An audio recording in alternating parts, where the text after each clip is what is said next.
จงยึดพระธรรมคำสอนขององค์สมเด็จพระสัมมาสัมพุทธเจ้า อย่าได้ยึดตัวบุคคลเพราะว่าตัวบุคคลนั้นยังดีและเลวได้ตราบใดไม่บรรลุขอยกมือ10 นิ้ว กราบนอบน้อมไหวสากราบนอบน้อมระลึกถึงยังคุณขององค์สมเด็จพระสัมมาสัมพุทธเจ้าผู้แสวงหาซึ่งประโยชน์อันยิ่งใหญ่ขอนอบน้อมอย่างพระธรรมคำสอนในศาสนานี้ที่องค์สมเด็จพระสัมมาสัมพุทธเจ้าได้ตรัสแสดงไว้ดีแล้วขอนอบน้อมระลึกถึงอย่างพระสงฆ์สาวกหมู่ใหญ่ผู้มีทิฏฐิอันหมดจดและงดงามโดยเสียงกล่าวของข้าพเจ้า และขอถวายความเคารพนอบน้อมไหวสา มายังครูบาอาจารย์พระเถรานุเถระพระภิกษุสงฆ์สามเณรพระสังฆาธิการสงฆ์สมณศักดิ์บัณฑิตนักปราชญ์ท่านผู้มีความรู้ทุกรูปทุกตนทุกองค์มาณโอกาสนี้ด้วยความเคารพ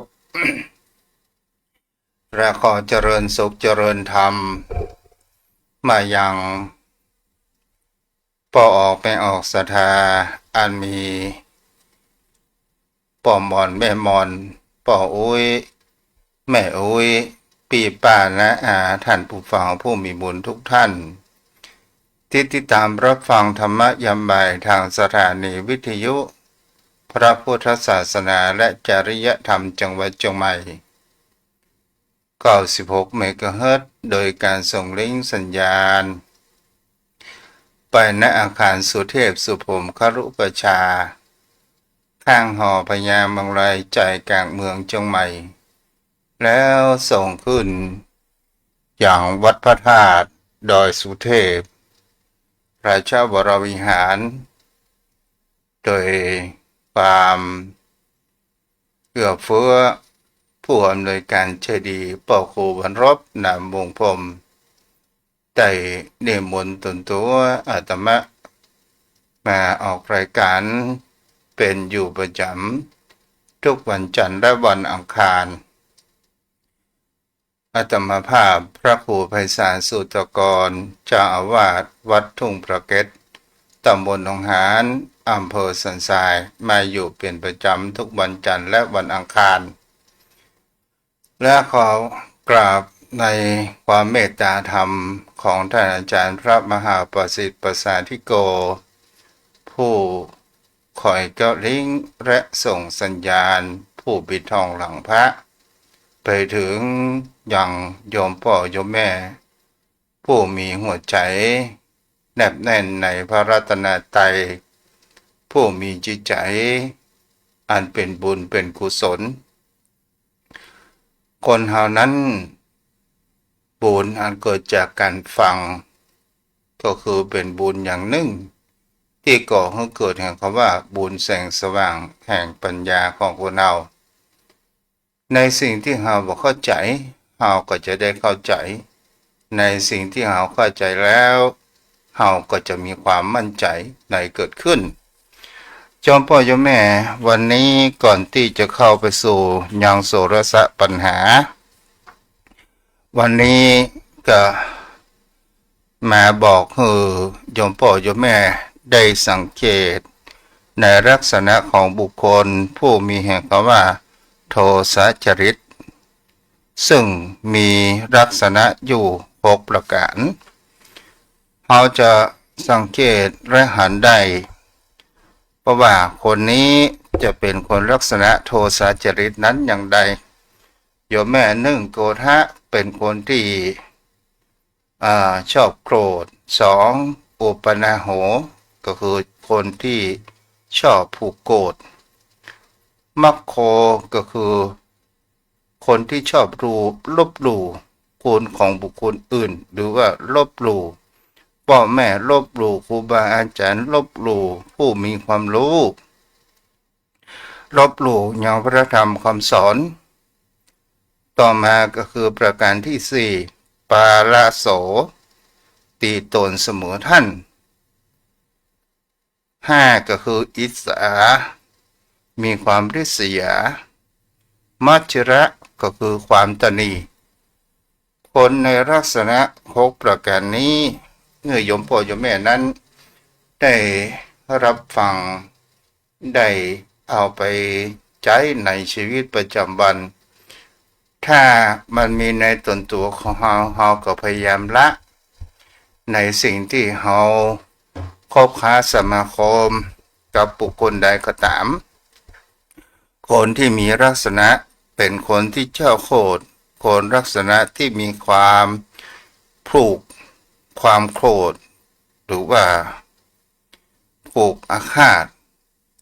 3ก็คือคนที่มีการชอบลบหลู่และก็ลงตัวเองว่าเป็นคนเก่งก็คือ4ก็คือคนที่ชอบตีตัวเสมอท่านและก็5ก็คือคนที่มีความอิจฉาริษยา6ก็คือบุคคลที่มีความตระหนี่นี้คือโยมพ่อโยมแม่นั้นลองเก็บพิจารณากันนั้นเกิดขึ้นโยมพ่อโยมแม่ก่อนที่จะเข้าสู่รายการก็ขออนุโมทนาบุญมายังโยมแม่วรีเกษมพันธ์ที่ได้ร่วมทำบุญเป็นเจ้าภาพติดไฟหน้าพระพุทธองค์พุทธปฏิมาซึ่งเป็นองค์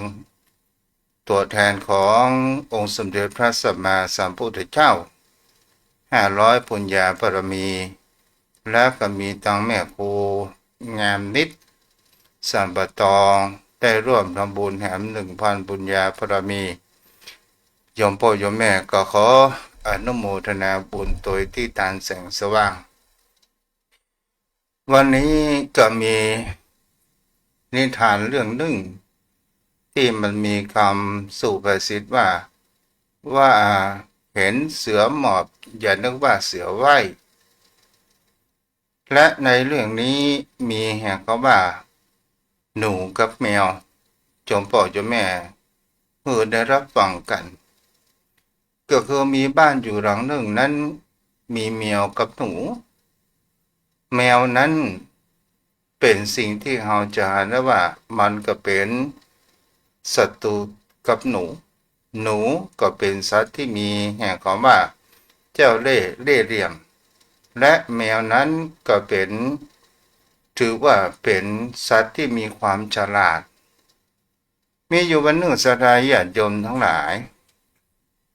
ในครอบครัวนั้นก็ได้กินอาหารในตอนเย็นอย่างสับเสร็จเรียบร้อยก็ได้เอาสิ่งของอาหารที่เหลือเก็บไปไว้ในตู้บังเอิญตกดึกมาศรัทธาญาติโยมทั้งหลายในเมื่อหนูทั้งหลายก็ได้พอเหนือพอใต้ว่ามันมีความปลอดภัยก็เลยออกมาราดตระเวนกันเพื่อหาอาหารสิ่งของที่จะประทังชีวิตของตัวเองและตังลูกๆทั้งหลายโยมพ่อโยมแม่บังเอิญก็ไปหันแมวตัวนั้นจะแกล้งเป็นนอนหลับศรัทธาญาติโยมทั้งหลายหนูก็ได้มีความประมาทว่าแมวตัวนี้เนี่ยก็คงจะเป็นแมวที่มีความเกียจคร้านเอาแต่นอนหลับแท้ที่จริงแล้วศรัทธาญาติโยมทั้งหลายอาการต่างๆนานาสิ่งที่หนูได้หันเกิดมีความพยองแห่งจิตใจนั้นเกิดขึ้นก็เลยย่องเข้ามาถึงใกล้แมวระยะเผาขนก็ตามแต่แมวก็บ่ทำอย่างสักอย่าง เลยมีความพยองเราไปบวกพวกพักพวกนั้นมาว่าอาหารการกินนี้วันนี้มีพิซซ่า หลากหลายต่างๆนานาเกิดขึ้นเจ้าพ่อเจ้าแม่ท่านผู้ฟังทั้งหลายในเมื่อแห่งเขาว่าความพยองความประมาทเกิดขึ้นในแห่งจิตใจแล้วก็ด้วยความเข้าใจว่าแมวนี้เป็นแมวที่เกียจคร้านก็เลยพาพรรคพวกนั้นขึ้นมาเพื่อที่จะขโมยอาหารที่ในตู้ศรัทธาญาติโยมทั้งหลายแต่แมวนั้นก็หันอาการของหนูเหล่านั้นหันทุกสิ่งทุกอย่างเกิดขึ้นในเมื่อหนูนั้นเดี๋ยวหลังเมาแต่กินสุดท้ายแมวก็ตะคุบกินหนูได้1 ตัวศรัทธาญาติโยมทั้งหลายก็คือตัวหัวหน้าฝูงนี่เองนี่แหละเป็นสิ่งที่เราจะหาได้ว่าในเรื่องนี้มันสอนให้เรารู้ว่าเราอย่ามีความประมาทในสิ่งที่จะเป็นอย่าประมาทว่าเราจะไว้ใจในสิ่งของที่เราใจได้เพราะว่าทุกสิ่งทุกอย่างมันมีทั้งคุณและโทษนั้นกันทั้งหมดต่อมาศรัทธาญาติโยมทั้งหลายตลอดจนถึงการคบค้าสมาคมกับผู้คนทั้งหลายบุคคลผู้มีอำนาจก็ตามเขาจะไปว่าเปิ่นนั้นจะบัทำอย่างกับตนตัวของเขาแล้วเมื่อเขาเกิดแห่งความพยองจิตใจเกิดขึ้นคนเหล่านั้นก็เกิดแห่งความพลาดพลั้งเกิดแห่งความประมาทโดยความพยองของตัวของเขาเองหรือว่าจิตใจของเขาเองแล้วมันมีแห่งเขาว่ามันมีความพิจารณานั้นถี่ถ้วนฉะนั้นเป็นสิ่งที่คนเราจะมีก็คืออปมาทธรรมธรรมที่บอกเกิดแห่งความประมาทในวิถีชีวิตของคนเราอย่าประมาทว่าวันนี้ฝนตกเราอย่าประมาทว่าวันนี้ฝนยังตกเพียงแค่เล็กน้อยเราอย่าประมาทว่าน้ำจะท่วมทุกสิ่งทุกอย่างนั้นมันเกิดขึ้นได้ทั้งหมดตลอดจนถึงวิถีชีวิตของคนเราก็ตามถ้าเราดำเนินชีวิตของเราด้วยความประมาทความหลงในแห่งคำว่าร่างกายของเรานี้มีความแข็งแรงและบ่มีโรคภัยไข้เจ็บและเราเกิดแห่งความประมาทจากกินอย่างกินแล้วกินมากเกินไปก็ก่อให้เกิดโรคภัยไข้เจ็บติดตามมานั้นภายหลังเกิดขึ้นนี่ก็เป็นสิ่งที่ผู้คนเฮานั้นเราก็ลองดูสังเกตและพิจารณาดีๆว่าแม้กระทั่งชีวิตของคนเฮานั้นเราจะไปเข้าใจว่าเรายังแข็งแรงมีพละกำลังเมื่อเรามีพละกำลังที่มีความแข็งแรงคนเราจะมักลืมตายเพราะว่าหลงในแห่งว่าวิถีชีวิตว่าเป็นอมตะแท้ที่จริงแล้วคนเรามันก็ต้องแก่เจ็บตายไปในที่สุดและวิถีชีวิตของคนเรานั้นร่างกายสังขารเนี่ยมันเปลี่ยนแปลงอยู่สม่ำเสมอเกิดขึ้นความหนุ่มมันก็ประคงที่ความแก่ก็ประคงที่และความตายคำว่าตายนั้นเป็นสมมุติสัจจะก็คือการเปลี่ยนแปลงหมายถึงก็ว่าร่างกายนี้เอาอุปมาเหมือนดังโครงบ้านเหมือนกับบ้านที่เป็นบ้านหลังเก่าผุพังไปด้วยปลวกเ เราก็จะอยู่ได้ยากเพราะว่ากลัวแห่งเขาว่าลมหลวงมาปัดป่าแล้วจะทำอันตรายเกิดขึ้นในวิถีชีวิตของคนเราก็จะต้องหาน้ำพักน้ำแรงสร้างบ้านสร้างจองหลังใหม่เพื่อให้เกิดแห่งความปลอดภัยอันนี้ก็เช่นเดียวกันโยมพ่อโยมแม่และเราจะทำอย่างก็ตามเพื่อมีโยโสมนสิการก็คือการพิจารณาแบบถี่ถ้วนแบบละเอียดว่าสิ่งนี้เนี่ยเป็นสิ่งที่เป็นจริงนั้นหรือไม่สิ่งนี้เป็นสิ่งที่มีต้นเหตุมาจากไหนถึงมันมาเป็นเช่นนี้เราก็ลองดูโยมพ่อโยมแม่ในยุคปัจจุบันโซเชียลข่าวสารมันรวดเร็วเกิดขึ้นถ้าเราไม่ได้กลั่นกรองอย่างจริงอย่างจังบางครั้งก็มีข่าวปลอมบางครั้งก็เป็นข่าวจริงเพราะว่าถ้าเราดูไปแล้วเนี่ยเราก็จะต้องใช้ความคิดของคนเรานั้นพิจารณาบางครั้งบางคราวสิ่งที่นักข่าวอู้จาออกไปแล้วเนี่ยมันเอาคืนไปได้แล้วมันบ่เป็นดังเช่นที่นักข่าวได้อู้ไปแล้วตอนสุดท้ายกรรมอู้มันไปแล้วถ้าเราเป็นคนที่บ่ได้พิจารณาอย่างถี่ถ้วนเราก็ด่วนไปตัดสินมันก็จะเกิดปัญหาในวิถีชีวิตของคนเราเบื้องต้นลูกตู้ได้อู้แห่งคำว่าจงยึดพระธรรมคำสอนขององค์สมเด็จพระผู้มีพระภาคเจ้าอย่ายึดตัวบุคคลเพราะว่าตัวบุคคลเหล่านั้นอาจจะกระทำดีหรือชั่วได้อยู่ตราบใดถ้าบุคคลที่บ่เป็นพระอริยบุคคลก็ถือว่ายังสามารถที่จะพลิกมาทำความบาปดีได้หรือทำความดีได้อันนี้ก็ให้ใช้พิจารณาโยมพ่อโยมแม่ท่านผู้ฟังทั้งหลาย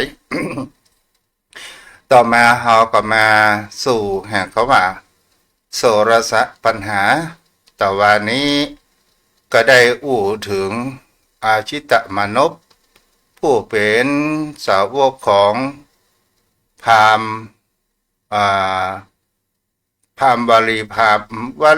มณ์ผู้ที่ได้เฮลูกศิษย์ลูกหานั้นมาตรัสถามปัญหายังองค์สมเด็จพระสัมมาสัมพุทธเจ้าวันนี้ก็มาถึงติสสะเมตไตยมนพติสสะเมตไตยมนพนั้นได้ทูลถามปัญหาว่ากับพระผู้มีพระภาคเจ้าของเขาว่าใครชื่อผู้ยินดีในโลกความหวั่นไหวทั้งหลายย่อมไม่มีแก่ใคร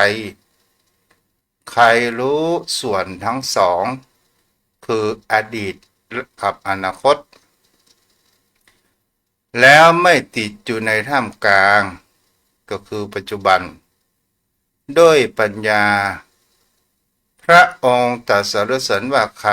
เป็นมหาบุรุษใครล่วงตัณหาเครื่องไร้ลัดในโลกนี้ได้สถานญาติโยมทั้งหลายเราก็ลองดูสังเกตเห็นว่าพระพุทธองค์นั้นไม่ได้อู้เข้าข้างตัวเองเลยว่าตัวเองนั้นเป็นผู้เก่งกว่าใครในโลกแต่พระพุทธองค์นั้นได้ตัดแห่งความเป็นกลางๆสถานญาติโยมทั้งหลายพระผู้มีพระภาคนั้นได้ตรัสพยากรณ์บอกกับเมตไตยมานพว่าติสสะเมตไตยมานพว่าดูก่อนดูก่อนมานพภิกษุเห็นโทษในกามทั้งหลายแล้วประพฤติในพรหมจรรย์ มีตัณหาปราศจากไปแล้วมีสติทุกเมื่อพิจารณาเห็นธรรมแล้วดับกิเลสได้แล้วชื่อว่าผู้ยินดีในโลกนี้ความหวั่นไหวทั้งหลายย่อมไม่มีแก่ภิกษุรูปนั้นภิกษุนั้นรู้ซึ่งส่วนทั้งสองไม่ติดอยู่ในท่ามกลางด้วยปัญญาเรากล่าวสรรเสริญภิกษุนั้นว่าเป็นมหาบุรุษภิกษุล่วงตัณหาเครื่องร้อยลัดในโลกนี้เสียได้เอาละโยมพ่อโยมแม่เราก็ลองมาดูศึกษาที่พระผู้มีพระภาคเจ้าได้ตัดปัญหาของติสมนพเพื่อเกิดแห่งความเข้าใจว่าใครเป็นผู้ยินดีในโลกแล้วความหวั่นไหวย่อมบ่มีกับใครในที่นี้ศรัทธาญาติโยมทั้งหลายพระองค์บอกว่าภิกษุที่เห็นกามทั้งหลายและประพฤติพรหมจรรย์สองกรรมนี้เนี่ยเป็นสิ่งที่คนเฮานั้นเฮาอันอย่างคือพรหมจรรย์อันอย่างคือกามหมายถึงเขาว่ากามในที่นี้หมายถึงสิ่งทั้งที่มันเข้ามากระทบทางตาหูจมูกลิ้นกายใจของคนเฮานี่แหละที่เฮาเข้าใจตามภาษาปัจจุบันว่าอารมณ์ยอมพ่อยอมแม่ทั้งหลายตลอดจนถึงไปในเรื่องแห่งความใคร่ความกิเลสตัณหาที่เข้ามาครอบงำในจิตใจของบุคคลเฮาจะเห็นได้ว่าในวิถีชีวิตของคนเฮานั้นจะเป็นสิ่งที่มาเย้ายวนทางตาก็ดีเสียงมาเย้ายวนทางหูเฮาก็ตามตลอดจนถึงความสัมผัสกลิ่นหอมก็ตามที่มันมาเย้ายวนนี่ก็คือเป็นทวารที่จะส่งเป็นตัวสื่อที่จะส่งเข้าไปหายังจิตใจของคนเฮาเมื่อจิตใจของคนเฮาบ่รู้เรียมประทานมันตอนแรกเฮาได้มามันเหมือนกับว่าเฮามีความสุข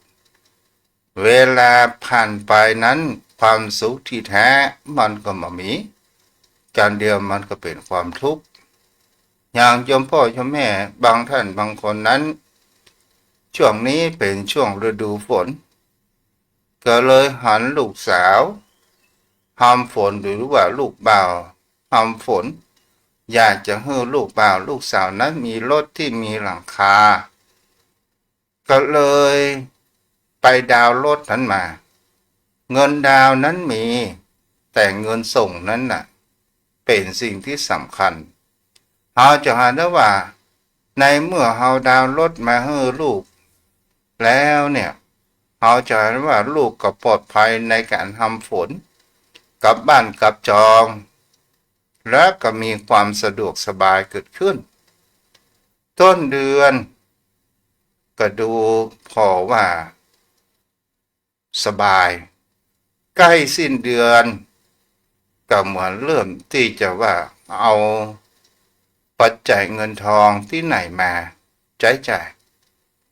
อันนี้แหละมันมีสุขและก็มีทุกข์คำว่าสุขและทุกข์มันก็อยู่ด้วยปะปนกันนี่เองต่อมาศรัทธาญาติโยมทั้งหลาย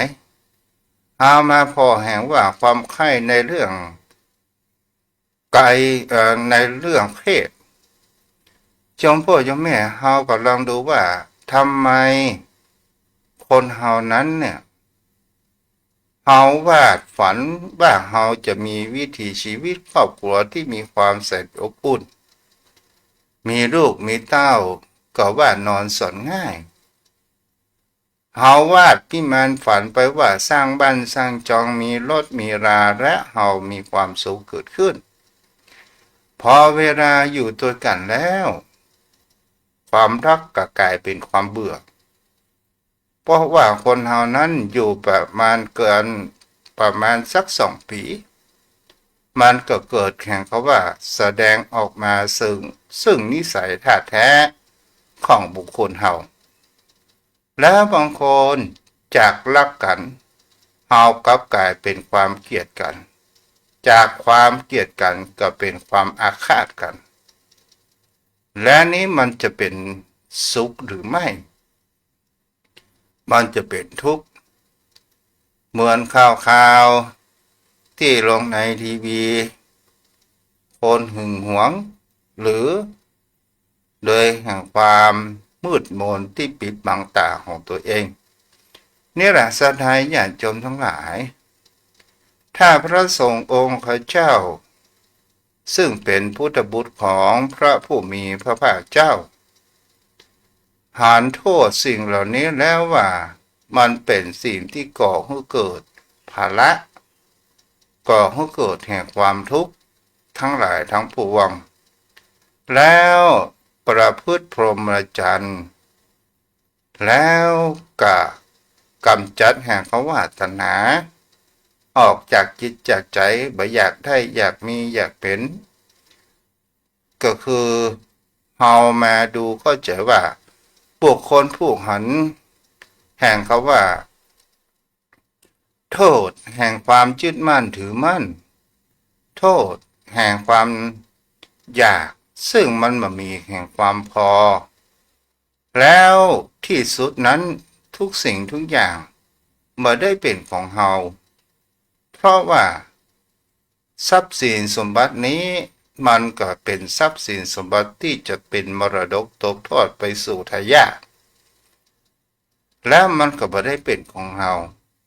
ก็จะต้องคืนให้กับธรรมชาติไปเสียทุกสิ่งทุกอย่างแม้ร่างกายของคนเฮานี้ก็ตามโยมพ่อโยมแม่เฮาก็ลองดูว่าเฮาเอาใจใส่ดูแลมันอยู่มากมายแต่สุดท้ายเฮาก็ยังได้พัดพรากมันวันสุดท้ายเฮาก็คืนให้กับธรรมชาติไปเสียทุกสิ่งทุกอย่างมันก็เหลือเพียงแต่ชื่อและคุณงามความดีต้องอันสิ่งที่จะติดจิตเฮาไปนั้นก็คือการกระทำของคนเฮานี่เองก็คือที่เฮาว่ากรรมจะเป็นกรรมดีหรือกรรมชั่วหรือภาษาทางภาคเขาว่ากุศลอกุศลนี่ก็เป็นสิ่งที่คนเฮานั้นจะหันได้ว่าเมื่อมีพระสงฆ์องค์ข้าเจ้าผู้มีสติปัญญาได้พิจารณาหันธรรมธรรมในที่นี้ก็หมายถึงเพราะว่าใน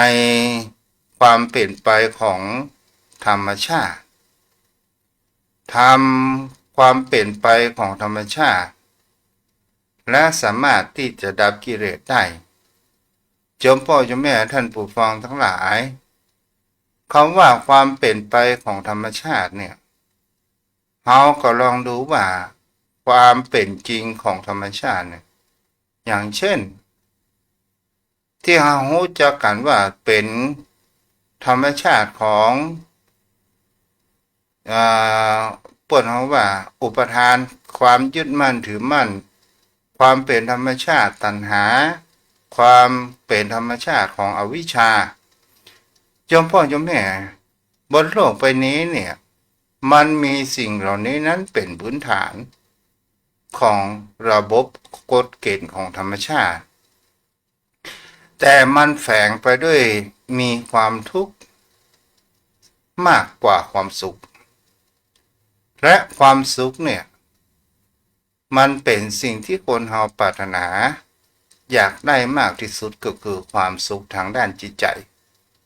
แต่คนเราไปหาความสุขภายนอกความสุขสะดวกสบายความสุขมีเงินตาความสุขภายนอกที่มีเงินตายศถาบรรดาศักดิ์เนี่ย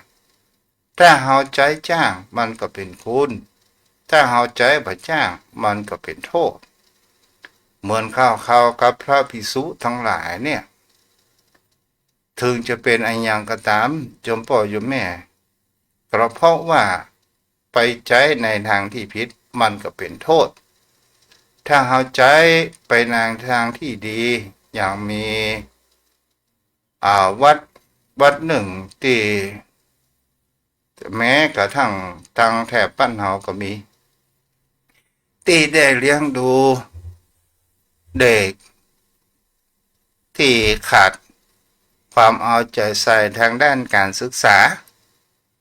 เลี้ยงดูปู่เสือตั้งแต่เล็กแต่น้อยคือโอกาสนั่นก็คือหมายถึงบุคคลที่เปิดเขาว่าสร้างคุณประโยชน์อันเป็นคุณเกิดขึ้นนี่แหละโยมพ่อโยมแม่ในวิถีชีวิตของคนเราก็เช่นเดียวกันเราก็ลองดูว่าหน้าที่ของมนุษย์ของคนเราเนี่ยมีอย่างพ่องถ้าเราศึกษาดูหยาบก็คือหน้าที่ของภัยของมันหน้าที่ของมนุษย์ของคนเราเนี่ยมันจะต้องเพื่อมีชีวิตอยู่ด้วยแห่งคำว่าปัจจัยสี่ที่อยู่อาศัยยารักษาโรคเสื้อผ้าและปัจจัยและก็เป็นสิ่งที่บุคคลเราจะลองพิจารณาสังเกตไปแถมว่าในพื้นฐานสิ่งที่คนเราต้องการก็คืออาหารน้ำสถานญาติโยมทั้งหลายอาหารน้ำนี่เป็นปัจจัยที่สำคัญดำรงชีวิตของคนเราอยู่สม่ำเสมอปัจจัยทั้งสามนั้นก็เป็นสิ่งที่รองลงมาและก็เป็นสิ่งที่บุคคลเราจะหาแห่งประการหนึ่งว่าพื้นฐานของคำว่าสัตว์โลกใบนี้เนี่ยที่มันเหมือนกันก็คือเกิดมาเพื่อที่จะสืบพันธุ์แต่มนุษย์ของคนเรานั้นมีจิตใจถ้าภาษาวิทยาศาสตร์ก็ว่ามันสมองมันใหญ่กว่าสัตว์เดรัจฉานแล้วก็มีการพิจารณาต่างๆนานานั้นหลายสิ่งหลายอย่างเกิดขึ้นถ้าเฮาอู้ทางภาษาภาคก็ว่าจิตแล้วสมองเป็นที่อยู่ของอะไรอย่างถ้าเฮาอู้นี้เปิ้นเฮาว่าเป็นที่อยู่ของหาไทยเป็นหัวใจล่ะเป็นที่อยู่ของหาไทยก็หมายถึงเขาว่าเป็นที่อยู่แห่งจิตนั้นเฮาจะรักษาอย่างไรมันอยู่กับตัวของเจ้าของมันอยู่กับบ้านกับจองนั่นก็คือการที่เฮานั้นมีสติหมายถึงเขาว่ามีความรู้สึกตัวก็คือมันมีความประมาทในวิถีชีวิตของคนเฮานี่เองและเฮาจะรู้ทันมันและเฮาจะเห็นว่ามันไปเป็นตามธรรมชาติเฮาก็สามารถที่จะมีความชนะได้แล้วมันทำหน้าที่อย่างใดโยมพ่อโยมแม่เฮาก็ลองดูว่าคนเฮานั้นเกิดมาเหมือนเป็นมนุษย์เหมือนกันแต่จิตใจอยู่ข้างซ้ายเหมือนกันและความคิดความอ่านนั้นไม่เหมือนกันนั่นก็คือจิตถ้ามันอยู่ในสิ่งแวดล้อมที่ดีมันก็จะเป็นบัณฑิตสิ่งแวดล้อมที่ดีหมายถึงว่ามีกัลยาณมิตรได้ฟังธรรมได้ฟังคนอื่นอู้จาได้หันได้ฟังได้ดูได้สัมผัสได้ลิ้มลองในทางที่ดีมันก็ก่อให้เกิดปัญญาเกิดขึ้นแล้วการที่จะฝึกสติได้มากที่สุดนั้นก็คือการทำสมาธิก็จำเป็นจะต้องนั่งรับตาอยู่เสมอไปหรือเราจะเพียงแค่เราดูลมหายใจของเรานี่ก็คือการฝึกสมาธิเพื่อมันมีสติถ้ามีสติแล้วเราก็เหมือนกับว่ารถมีเบรกคนเราก็จะต้องมีสติ ถ้าว่าคนเฮาบ่มีสติเหมือนรถที่บ่มีเบรกแตกมันก็จนหั่นจนนี่ไปต่างๆนานานั้นเกิดขึ้นหลายที่หลายทางด้วยกันแล้วก็เกิดเมื่อเฮาเมื่อพระสงฆ์หรือว่าภิกษุมีจิตใจอันตั้งมั่นแล้วจะปรากฏแห่งความหวั่นไหวแล้วก็ประพฤติปฏิบัติธรรมและจะมีแห่งคำว่าปัญญาเกิดขึ้นพระพุทธองค์นั้นได้สรรเสริญว่านี่คือมหาบุรุษนี่โยมพ่อโยมแม่เฮาก็เอามาคิดพิจารณากันในวิถีชีวิตของคนเฮาสิ่งที่คนเฮานั้นทำไมเฮาจะต้องทำสมาธิสมาธินั้น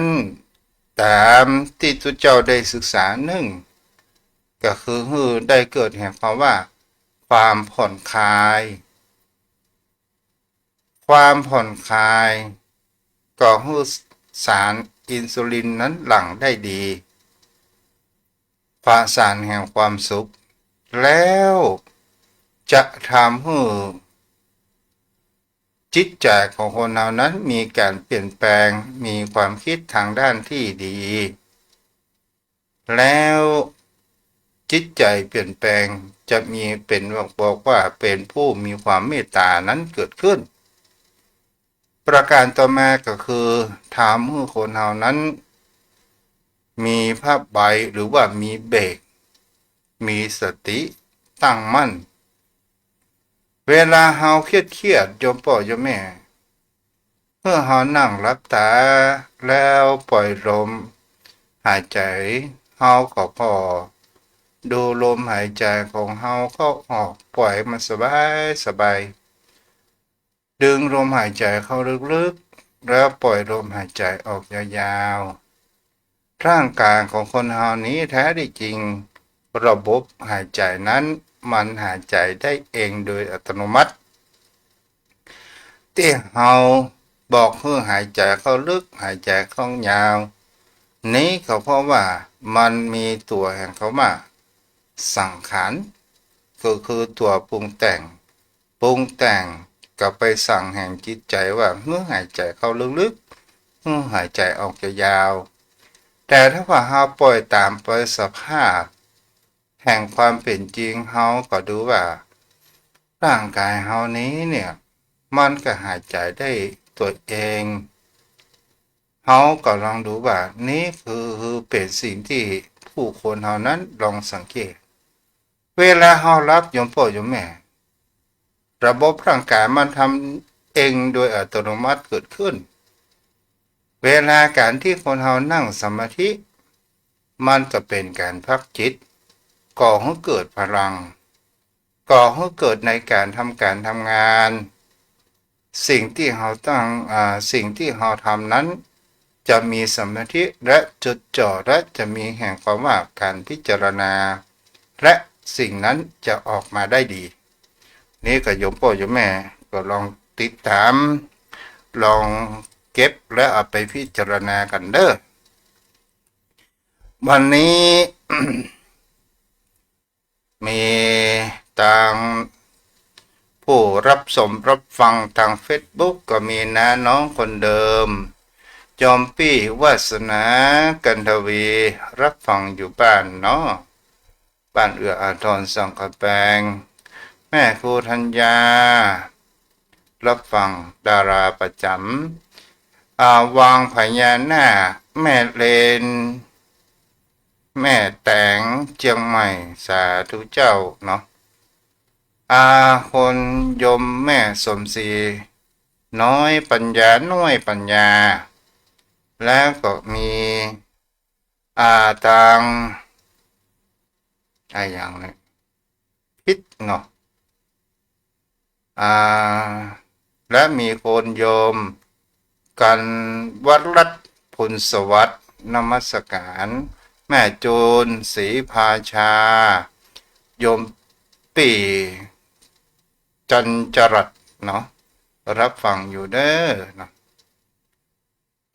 โยมพี่ดวงสนสิหธีรารัตน์แล้วเพิ่นก็พี่ผู้โยมพี่จันทรัตน์บอกว่าจิตใจยึดในพระพุทธศาสนาเป็นรัตนตรัยเป็นสรณะเป็นที่พึ่งก็หมายถึงว่าพุทธังสรณังกัจฉามิข้าพเจ้ามีพระพุทธเป็นที่พึ่งสรณะธัมมังสรณังกัจฉามิข้าพเจ้ามีพระธรรมเป็นที่พึ่งที่สรณะสังฆังสรณังกัจฉามิข้าพเจ้ามีพระสงฆ์เป็นที่พึ่งเป็นสรณะแล้วก็มีโยมแม่อัมพร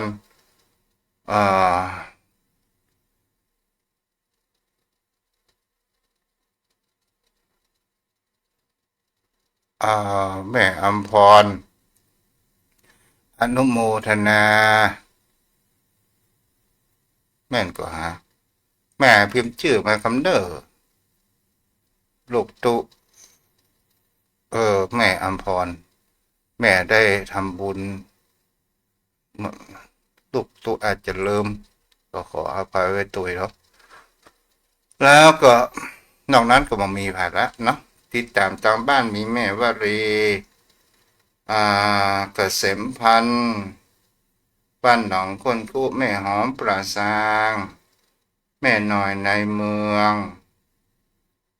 ที่รับฟังอยู่ตอนนี้ก็ได้เวลาที่จะได้สนทนา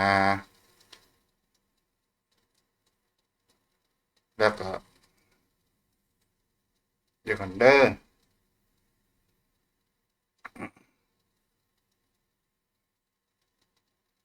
ยมพ่อยมแม่ท่านใดที่จะทำบุญกินทานกับพระเจ้าก็เชิญได้เด้อ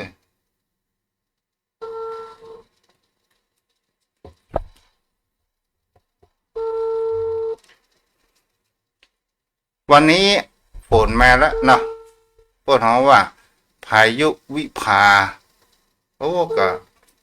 จะอีดูตามเชียงรายกันตาในเมตตาทางมีธรรมท่านพระคุณเจ้าเจ้าครับสระปีฝนตกหรือยังโอ้ตกแล้วครับแต่มันตกมันหยุดไปละมันมากับหยุดแล้วไปเดียวนี่มันก็อ้อยซิอยู่ครับท่านพระคุณเปิดเจ้าว่า23 24นี่จะมานักนี่นะระวังเด้อสระปีนะ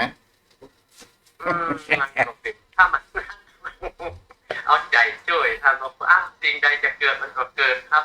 กังวลกับมันมาได้ถ้ามันเกิดทั้งสองข้อกันถ้ามันก็เกิดก็เรียกไปพระคุณเจ้า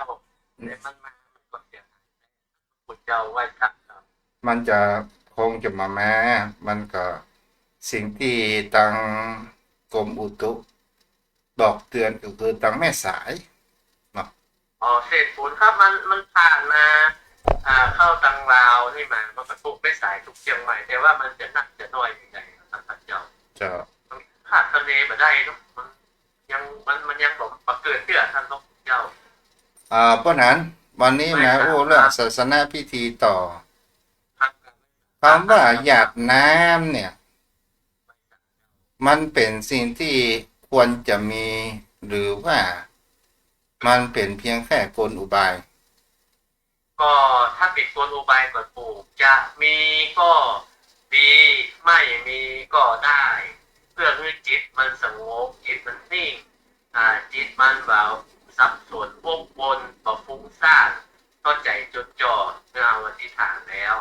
ถ้ามันก็มีมันก็จำเป็นท่านต้องคุณเจ้าการกระทำบุญมันอยู่ที่ใจของเราเพราะว่าตอนที่พระพุทธองค์ปราบพญามารเขาว่าแม่นางธรณี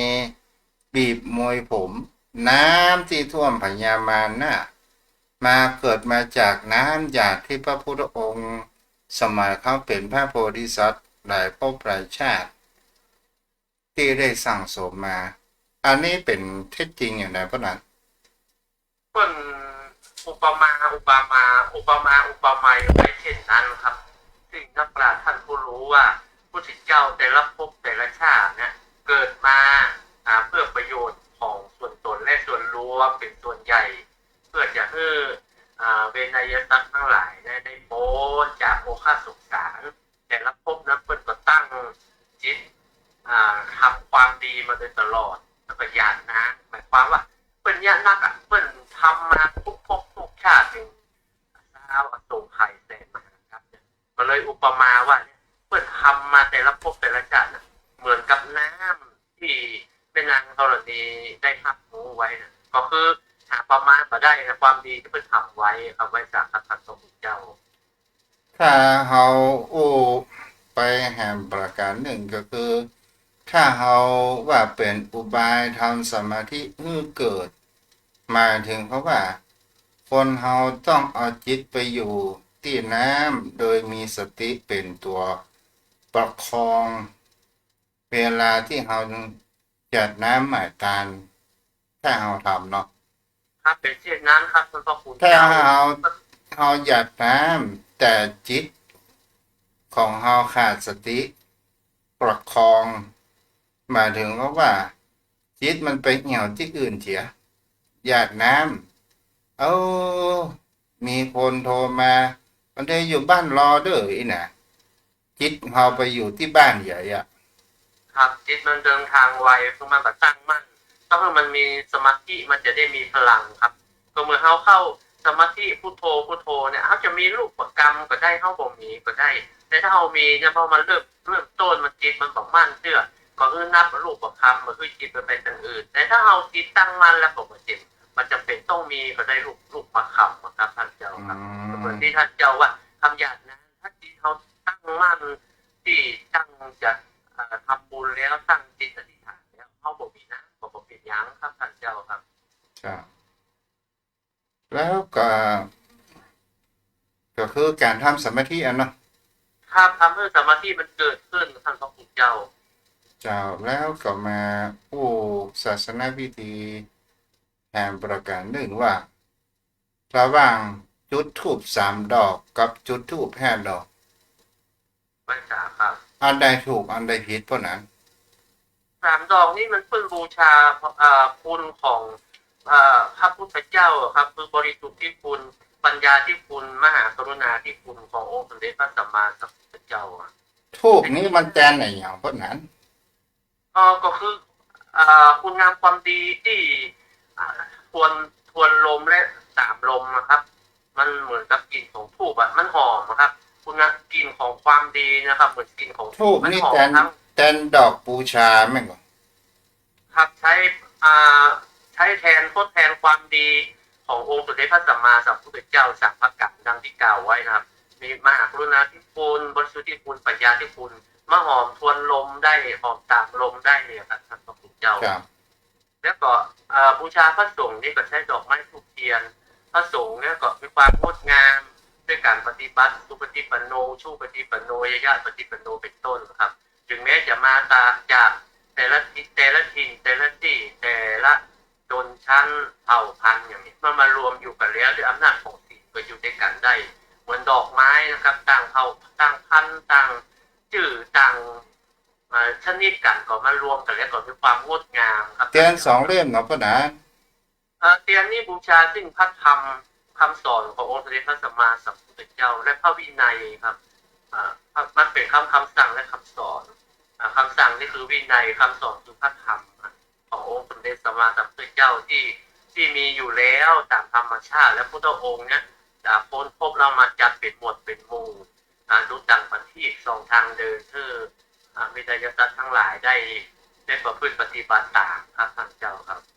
แล้วถ้าถามไปว่าถ้าเราจะปรับ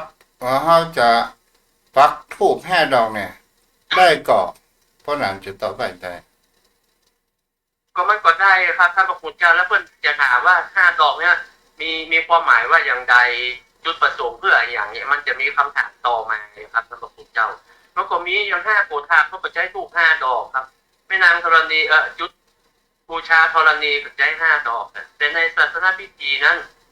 มันจะมี3 ดอกครับทูบ3 ดอกเทียน2 เล่มนะแต่นอกนั้นมันก็ตามความเชื่อที่พบก็มี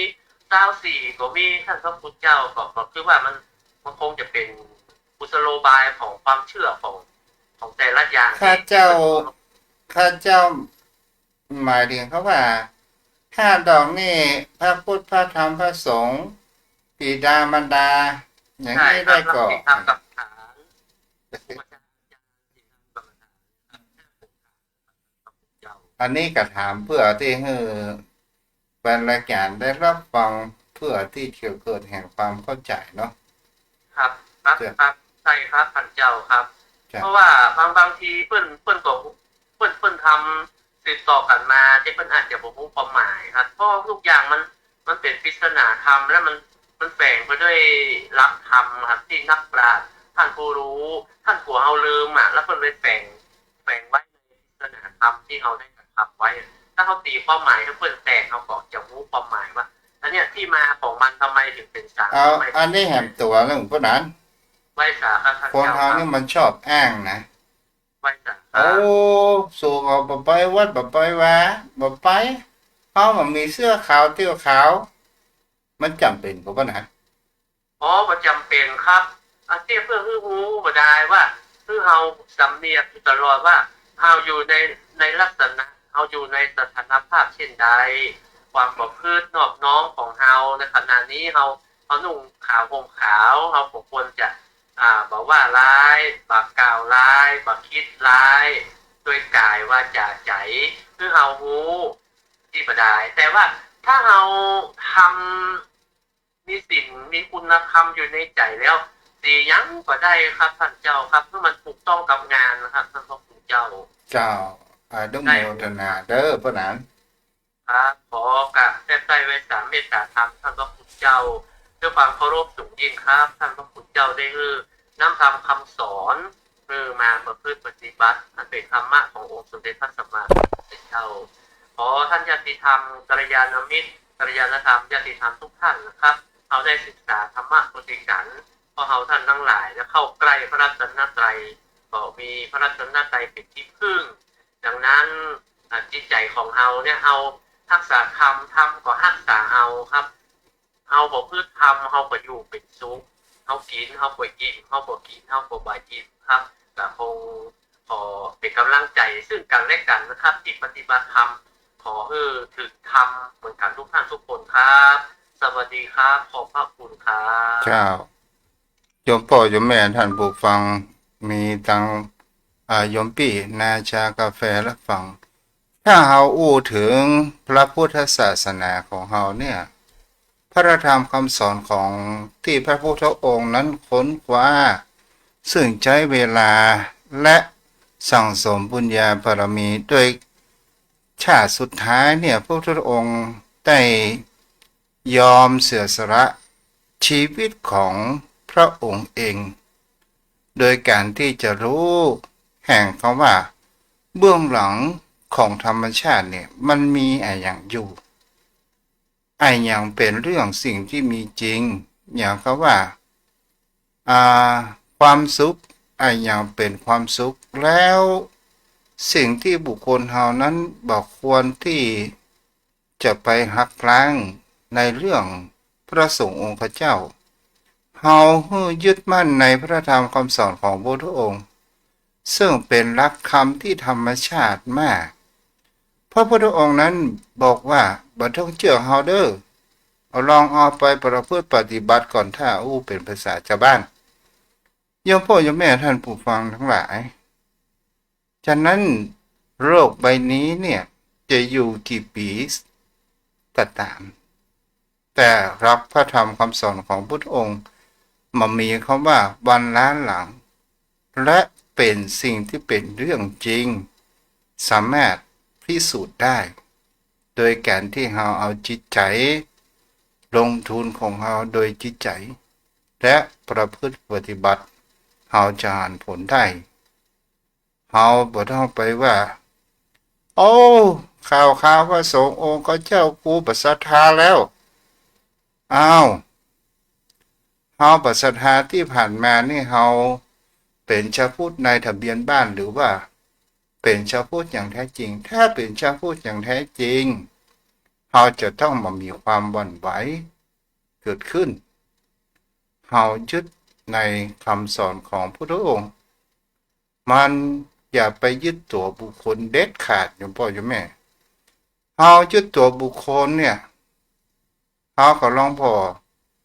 เมื่อเฮาเป็นหนุ่มเป็นสาวเฮายึดพอใจนี้มาเป็นหัวหน้าครอบครัวที่ดีแม่หญิงคนนี้จะมาเป็นแม่ที่ดีของลูกมันก็ตึงแปรเปลี่ยนมันตึงบ่เหมือนดังใจมันตึงผสมดังที่เฮาฝันแต่สิ่งที่เฮาทำได้คือการปฏิบัตินะปฏิบัติตัวเฮาบ่ท่องไปสนใจหยังดีก็ช่างเขาชั่วก็ช่างเขาเลวก็ช่างเขาเขาจะมีเป็นเศรษฐีก็ช่างเขาขอให้จะสุขก็ช่างเขาจะทุกข์ก็ช่างเขาขอให้จิตใจของเรานั้นมีธรรมะเป็นสุขก็เพียงพอวันนี้ขอเจริญพรไว้เพียงเท่านี้เนาะโยมพ่อโยมแม่ท่านผู้ฟังท่านใดที่จะโทรมาได้อยู่เด้อ3 นาทีอันมีค่าเหมือนเวลาของคุณเฮาที่มีค่ามากที่สุด0631639950 0631639950ถ้ามามีไผแล้วทุกเช้าก็จะลงแล้วเด้อเพราะเวลามันใกล้เนาะวันพัดแล้ววันศุกร์พักกันที่104.5เด้อ5 โมงถึง6 โมงโดยประมาณวันนี้ก็คงจะเอาไว้เพียงเท่านี้เนาะโยมพ่อโยมแม่อยู่ดีกินบานอายุวันโนสุขังพลังเด้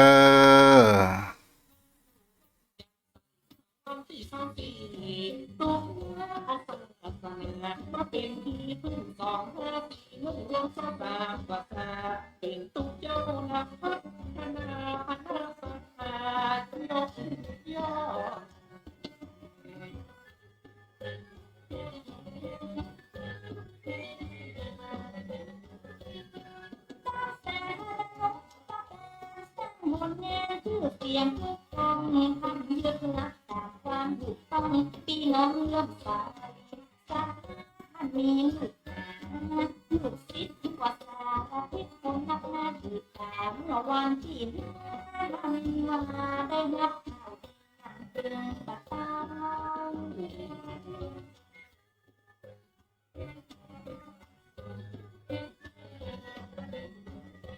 คนดังเรื่องสอบมันสอบพระผู้สัญญบัตรนั่งที่5 เก่าบุญประการอย่างเติมประเต่า